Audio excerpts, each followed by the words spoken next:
Hello friends, ನಾನು ನಿಮ್ಮ Shankar cooking ಚಾನಲಿಂದ ಇವತ್ತಿನ ರೆಸಿಪಿ ಹೆಸರುಬೇಳೆ ದಾಲ್ ಯಾವ ಥರ ಮಾಡಿದಂತೆ ವೆರಿ ಸಿಂಪಲ್ಲಾಗಿ ಈಸಿಯಾಗಿ ಹೇಳ್ಕೊಡ್ತೀನಿ. ನೀವೇನು ಮಾಡಬೇಕು ಅಂದರೆ ಯಾರ್ಯಾರು ನನ್ನ ಚಾನಲ್ ಸಬ್ಸ್ಕ್ರೈಬ್ ಆಗಿಲ್ಲ ಅಂದರೆ ಸಬ್ಸ್ಕ್ರೈಬ್ ಮಾಡ್ಕೊಳ್ಳಿ. ನಾನು ಇಲ್ಲಿ 1 ಬಟ್ಲಷ್ಟು ಹೆಸರುಬೇಳೆ ತಗೊಂಡಿದ್ದೀನಿ. ಅಂದರೆ 200 ಗ್ರಾಮ್ ಲೆಕ್ಕ ಹಾಕೊಳ್ಳಿ. 200 ಗ್ರಾಮ್ ಅಷ್ಟು ಹೆಸರುಬೇಳೆ ತಗೊಂಡಿದ್ದೀನಿ. ಅದಕ್ಕೆ ಸ್ವಲ್ಪ ನೀರು ಹಾಕೊಂಡಿದ್ದೀನಿ. 1/4 ಲೀಟ್ರಷ್ಟು ನೀರು ಹಾಕ್ಕೊಂಡಿದ್ದೀನಿ. ಒಂದು ಅರ್ಧ ಸ್ಪೂನ್ ಅರಿಶಿನ ಹಾಕ್ಕೊಂಡಿದ್ದೀನಿ. ರುಚಿಗೆ ತಕ್ಕಷ್ಟು ಸ್ವಲ್ಪ ಉಪ್ಪು ಹಾಕ್ಕೊಂಡಿದ್ದೀನಿ.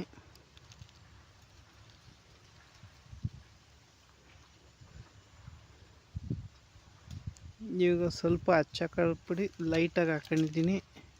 ಕಾಲು ಸ್ಪೂನು ಅಚ್ಚ ಪುಡಿ ಹಾಕ್ಕೊಂಡಿದ್ದೀನಿ. ಒಂದು ಸತಿ ತಿರುಗಿಸ್ಬಿಟ್ಟು ಕುಕ್ಕರ್ ಮುಚ್ಚಳಿ ಹಾಕಿ ನಾನಿಲ್ಲಿ 3 ವಿಷಲು ಹೊಡೆಸ್ತಾಯಿದ್ದೀನಿ. ಇಡೀ ಕುಕ್ಕರ್ಗೆ ಇಟ್ಟಿದ್ದೆ, ಹೈ ಫ್ಲೇಮಲ್ಲಿ ಇಟ್ಟಿದ್ದೀನಿ. 3 ವಿಷಲ್ ಹೊಡೆಸ್ಬೇಕು. ಮತ್ತು ಯಾರ್ಯಾರು ನನ್ನ ಚಾನಲ್ಗೆ ಸಬ್ಸ್ಕ್ರೈಬ್ ಆಗಿಲ್ಲ ಅಂದರೆ ಈ ಕೂಡಲೇ ಪ್ಲೀಸ್ ನನ್ನ ಚಾನಲ್ಗೆ ಸಬ್ಸ್ಕ್ರೈಬ್ ಆಗಿ. ನೋಡಿ, 3 ವಿಷಲ್ ಹೊಡ್ಸಿದ್ದೀನಿ. 3 ವಿಷಲ್ ಹೊಡ್ಸಿ ಬೆಂದಿಲ್ಲ ಅಂದರೆ ಇನ್ನೂ 1-2 ವಿಷಲ್ ಹೊಡ್ಸ್ಕೊಳ್ಳಿ. ನಿಮಗೆ ಬೇಳೆ ಹೆಂಗಿರುತ್ತೆ ಆ ಥರ. 1 ವಿಷಲ್ ಹೆಚ್ಚು ಕಮ್ಮಿ ಆಗುತ್ತೆ. ನೋಡಿ, ವಿಷಲ್ ಹೊಡ್ಸಿ ಒಂದು ಅರ್ಧ ಗಂಟೆ ಬಿಟ್ಟು ಎತ್ತಿದ್ದೀನಿ. ಇವಾಗ ನೋಡಿ, ನಿಮಗೆ ಆದಷ್ಟು ಬೇಳೆಗಳು ಆಲ್ಮೋಸ್ಟ್ ಬೆಂದು ಸರಿಯಾಗಿ ಅದಕ್ಕೆ ಬಂದಿದೆ.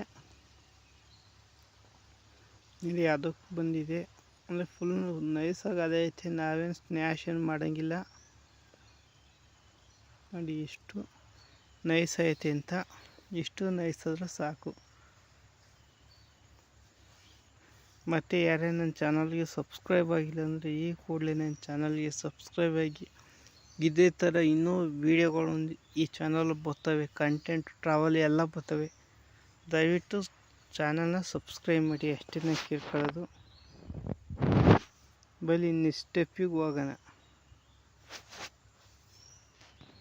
ನೆಕ್ಸ್ಟ್ ಸ್ಟೆಪ್ಪಲ್ಲಿ ಏನು ಮಾಡಬೇಕು ಅಂದರೆ, ನೀವು ಕುಕ್ಕರ್ ತಗೊಳ್ಳಿ. ಅದಕ್ಕೆ 20 ಗ್ರಾಮ್, ಒಂದು 50 ಗ್ರಾಮ್ ಅಷ್ಟು ಎಣ್ಣೆ ಹಾಕೊಳ್ಳಿ. ಎಣ್ಣೆ ಬಿಸಿ ಆದಮೇಲೆ ಒಂದು ಅರ್ಧ ಸ್ಪೂನಷ್ಟು ಸಾಸಿವೆ ಹಾಕೊಳ್ಳಿ. ಅರ್ಧ ಸ್ಪೂನ್ ಆದರೂ ಸಾಸಿವೆ ಸಾಕಾಗುತ್ತೆ. ನೆಕ್ಸ್ಟ್ ಅದನ್ನು ಎಣ್ಣೆಲಿ ಫ್ರೈ ಮಾಡ್ಕೊಳ್ಳೋಣ. ಒಂದು 30 ಸೆಕೆಂಡ್ ಫ್ರೈ ಆದರೆ ಸಾಕು. ನೋಡಿ, ಇವಾಗ ಎಣ್ಣೆಲಿ ಫ್ರೈ ಆಯ್ತೈತೆ. ನೆಕ್ಸ್ಟ್ ಅದಕ್ಕೆ ಒಂದು ಅರ್ಧ ಸ್ಪೂನಷ್ಟು ಜೀರಿಗೆನೂ ಆ್ಯಡ್ ಮಾಡ್ಕೊಳ್ಳೋಣ. ಅದನ್ನು ಒಂದು 30 ಸೆಕೆಂಡು ಫ್ರೈ ಮಾಡ್ಕೊಳ್ಳೋಣ. ನೆಕ್ಸ್ಟು ನಾನು ಚಿಲ್ಲಿ ಫ್ಲೇಕ್ಸ್ ಹಾಕತ್ತಿದ್ದೀನಿ. ಖಾರ ಪುಡಿ ಇದ್ದರೆ ಖಾರ ಪುಡಿನೇ ಹಾಕೋಬೋದು, ಇಲ್ಲಿಂದ ಚಿಲ್ಲಿ ಫ್ಲೇಕ್ಸ್ ಇದ್ದರೆ ಚಿಲ್ಲಿ ಫ್ಲೇಕ್ಸ್ನಾರು ಹಾಕೋಬೋದು. ಒಣಮೆಣ್ಸಿನ್ಕಾಯಿ ಪುಡಿ ಮಾಡ್ಕೊಂಡು ಹಾಕೊಂಡ್ರೆ ಸಾಕು. ಅದೊಂದು ಅರ್ಧ ಸ್ಪೂನು ಬೆಳ್ಳುಳ್ಳಿ, ಒಂದು ದಪ್ಪದು ಮೆಣಸಿನ್ಕಾಯಿ, ಒಂದು 2 ಉದ್ದುದ್ದಕ್ಕೆ ಕಟ್ ಮಾಡ್ಕೊಂಡಿದ್ದೀನಿ. 2-3 ಮೆಣಸಿನ್ಕಾಯಿ ಆದರೂ ಸಾಕಾಗುತ್ತೆ. ಇವನ್ನೆಲ್ಲ ಒಂದು 2 ನಿಮಿಷ ಫ್ರೈ ಮಾಡ್ಕೊಂಡಾದ್ಮೇಲೆ ನೆಕ್ಸ್ಟು ಒಂದು ಟಮಟೆ ಹಣ್ಣು ತಗೊಂಡಿದ್ದೀನಿ. ದೊಡ್ಡ ಟಮಟೆ ಹಣ್ಣು ಒಂದು ತಗೊಂಡಿದ್ದೀನಿ. ಇದನ್ನು ಸ್ವಲ್ಪ ಫ್ರೈ ಮಾಡ್ಕೊಳ್ಳೋಣ. ಇವಾಗ ಫ್ರೈ ಮಾಡ್ಕೋಬೇಕಾದ್ರೆ ಮೀಡಿಯಮ್ ಫ್ಲೇಮಲ್ಲಿ ಇಟ್ಕೊಳ್ಳೋಣ. ನೆಕ್ಸ್ಟು 2 ಈರುಳ್ಳಿ ತಗೊಂಡಿದ್ದೀನಿ. ದಪ್ಪದ 2 ಈರುಳ್ಳಿ ತಗೊಂಡಿದ್ದೀನಿ. ವೆರಿ ಸಿಂಪಲ್ಲಾಗಿ, ಫಾಸ್ಟಾಗಿ, ಕ್ವಿಕ್ಕಾಗಿ, ಟೇಸ್ಟಿಯಾಗಿ ಯಾವ ಥರ ದಾಲ್ ಮಾಡೋದು ಅಂತ ಅಷ್ಟೇ ನಾನು ನಿಮಗೆ ತೋರಿಸ್ತಿರೋದು. ಇನ್ನೂ ಡಿಫ್ರೆಂಟಾಗಿ ದಾಲ್ಗಳವೆ. ನಿಮಗೆ ಬೇಕು ಅಂತ ಕಮೆಂಟ್ ಮಾಡಿ, ನಾನು ನಿಮಗೆ ಆದಷ್ಟು ತೋರಿಸ್ತೀನಿ. ಉಪ್ಪು ಹಾಕೊಂಡಿದ್ದೀನಿ. ನಿಮಗೆ ಬೇಕು ಅಂದರೆ ಟೇಸ್ಟ್ ಮಾಡಿ ಹಾಕ್ಕೊಳ್ಳಿ. ಮತ್ತು ಒಂದು 1/4 ಸ್ಪೂನಷ್ಟು ಅರಿಶಿನ ಪುಡಿ ಹಾಕ್ಕೊಂಡಿದ್ದೀನಿ. ನಾನೀಗ ಒಂದು 2-3 ಕಾಳು ಅಷ್ಟೇ ಉಪ್ಪು ಹಾಕ್ಕೊಂಡಿರೋದು. ಯಾಕೆಂದರೆ ಅದಕ್ಕೆ ಹೆಸ್ರು ಬೇಳೆಗೆ ನಾನು ಹಾಕ್ಕೊಂಡಿದ್ದೆ. ಇದನ್ನು ಒಂದು 3 ನಿಮಿಷ ಫ್ರೈ ಮಾಡ್ಕೊಂಡ್ರೆ, ಈರುಳ್ಳಿ ಜಾಸ್ತಿ ಫ್ರೈ ಆಗೋದು ಬೇಡ, ಒಂದು ಅರ್ಧ ಬೆಂದು ಸಾಕಾಗುತ್ತೆ. ಮತ್ತು ಕರಿಬೇವಿನ ಸೊಪ್ಪು ಒಂದು ಸ್ವಲ್ಪ ಹಾಕ್ಕೊಳ್ಳೋಣ. ಕರ್ಬೇವಿನ ಸೊಪ್ಪಿದ್ರೆ ಟೇಸ್ಟು ಚೆನ್ನಾಗಿರುತ್ತೆ, ಅದಕ್ಕೋಸ್ಕರ ಕರ್ಬೇವಿನ ಸೊಪ್ಪು ಆ್ಯಡ್ ಮಾಡ್ತಾಯಿದ್ದೀನಿ ಅಷ್ಟೇ. ಈಗ ಬೇಯಿಸ್ಕೊಂಡಿದ್ದ ಹೆಸ್ರು ಬೇಳೆದು ಇದಕ್ಕೆ ಮಿಕ್ಸ್ ಮಾಡ್ಕೊಳ್ಳೋಣ. ನೀಟಾಗಿ ಒಂದು 5 ನಿಮಿಷ ಬೇಯಿಸ್ಕೊಂಡ್ರೆ ನಿಮಗೆ ಅದ್ಭುತವಾದ ಹೆಸ್ರು ಬೇಳೆ ದಾಲ್ ರೆಡಿ ಆಗುತ್ತೆ. ಇಷ್ಟು ಈಸಿಯಾಗಿ ದಾಲ್ ಮಾಡ್ಕೋಬೋದು ಅಂತ ನೀವು ಯೋಚನೆ ಮಾಡಿಲ್ಲ ಅಂದರೆ ನೋಡಿ ಮಾಡಿ ಟೇಸ್ಟ್ ಹೆಂಗೆ ಬಂದೈತೆ ಅಂತ ಹೇಳಿ. ಮತ್ತು ನಾನಿಲ್ಲಿ ಒಂದು ಅರ್ಧ ಲೀಟ್ರ್ ನೀರು ಹಾಕ್ಕೊಂಡಿದ್ದೀನಿ.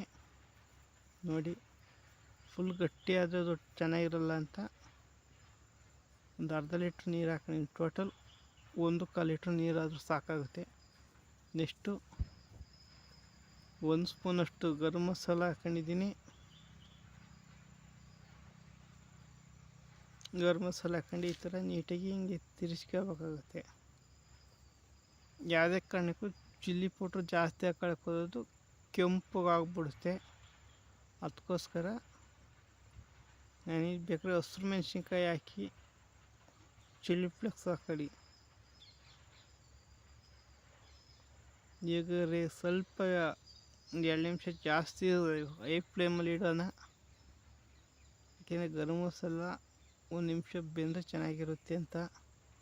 ಮತ್ತು ಟೇಸ್ಟು ಹಂಗೆ ಸಖತ್ತಾಗಿರುತ್ತೆ. ಒಂದು ಕುದಿ ಬರಲಿ. ನೋಡಿ ಇವಾಗ ಒಂದು ಕುದಿ ಬಂದಿದೆ. ಇಷ್ಟಾದರೆ ನಿಮಗೆ ಸಾಕು ಅನಿಸುತ್ತೆ. ನೋಡಿ ಇವಾಗ ಸ್ಟವ್ ಆಫ್ ಮಾಡ್ಕೊಂಡು ಸರ್ವ್ ಮಾಡ್ಕೊಂಡ್ರೆ ನಿಮಗೆ ಅದ್ಭುತವಾದ ದಾಲ್ ರೆಡಿ ಆಗುತ್ತೆ. ಎಷ್ಟು ಈಸಿ ಮಾಡ್ಬೋದಂತ ನೀವು ಹೇಳ್ತೀರಾ, ಅದು ಖಂಡಿತವಾಗಿ ಇಷ್ಟು ಈಸಿ ಮಾಡ್ಬೋದು. ನೋಡಿ ಈಗ ಸರ್ವ್ ಮಾಡ್ಕೊಂಡಿದ್ದೀನಿ. ದಾಲು ಅನ್ನ ಮಿಕ್ಸ್ ಮಾಡ್ಕೊಂಡು ಹೊಡಿತಾರೆ. ಕಾಂಬಿನೇಷನ್ ಹೆಂಗಿರುತ್ತೆ ಅಂತ ನೀವು ಕಮೆಂಟ್ ಮಾಡಿ. ಇದಕ್ಕಿಂತ ಇನ್ನೂ ತುಂಬ ವೀಡಿಯೋಗಳು ಬರ್ತಾ ಇರುತ್ತೆ. ಅಲ್ಲಿವರೆಗೂ ಸಿಗೋಣ ನೆಕ್ಸ್ಟ್ ವೀಡಿಯೋದಲ್ಲಿ. Take care, bye bye, see you. ಸಿಗೋಣ ನೆಕ್ಸ್ಟ್ ವೀಡಿಯೋದಲ್ಲಿ.